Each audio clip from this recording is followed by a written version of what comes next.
Hello' guys, নমস্কাৰ। মোৰ Facebook আৰু ইউটিউবত সকলোকে স্বাগতম জনাইছোঁ।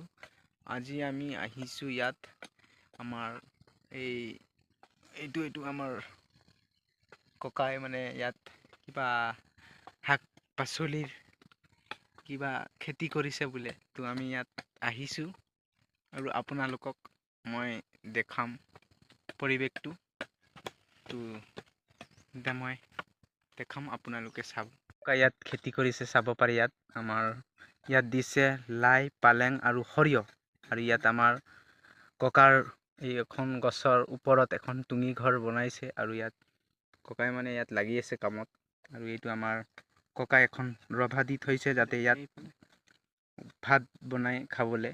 তাৰপিছত এইফালে ইয়াত গোটেই নেট দি থৈছে যাতে ইয়াত ছাগলী আৰু গৰু সোমাব নোৱাৰে। তো এইটো আমাৰ ককাৰ খেতিটো। ইয়াত মানে মাটিকেইটা চব কাটি থৈছে, ইয়াত আলু দিব বোলে। তো যদি আপোনালোকে ভিডিঅ'টো ভাল লাগে, লাইক আৰু কমেণ্ট এটা কৰি জনাব। ধন্যবাদ।